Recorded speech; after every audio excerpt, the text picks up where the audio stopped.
আজি 12 সেপ্টেম্বৰ 2021 চন এই মহাবিদ্যালয়ে 50টি বৰ্ষত ভৰি দিলে। আমি অতি উলহ মালহেৰে যদিও আজি কোভিডৰ পৰিৱেশৰ কাৰণে এই উদ্বোধনী অনুষ্ঠানটো অনুষ্ঠিত কৰাব পৰা নাই, তথাপিতো আমি আজি অনুষ্ঠুপীয়াকৈ এই কাৰ্যসূচী পালন কৰিছোঁ। 50খন পতাকা উত্তোলন আৰু আমাৰ মহাবিদ্যালয়ৰ পৰিচালনা সমিতিৰ সভাপতি আৰু সোণালী জয়ন্তী উদযাপন সমিতিৰ সভাপতি শ্ৰীযুত উপশৰ্মাদেৱে মুখ্য পতাকা উত্তোলন কৰে।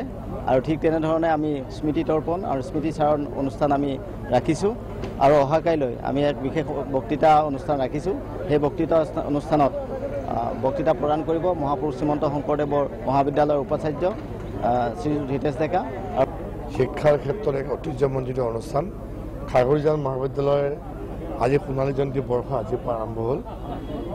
যিহেতু 50টা বছৰ অতিক্ৰম কৰিলে, যিহেতু 49টা বছৰ অতিক্ৰম কৰি আজি 50 বছৰ ভৰি দিলে, গতিকে 1972 চনৰ আজিৰ দিনটোতে এই কলেজখনৰ প্ৰতিষ্ঠা হৈছিলে।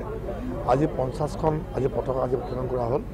নগাঁও কেইবাগৰাকী বিশিষ্ট ব্যক্তি, কেইবাগৰাকী প্ৰাক্তন অধ্যক্ষ, শুভাকাংক্ষীসকলক লৈ আজি অনুষ্ঠানটো আৰম্ভ কৰা হৈছে আৰু বছৰজোৰা কাৰ্যসূচীৰে অনুষ্ঠান উদযাপিত হ'ব।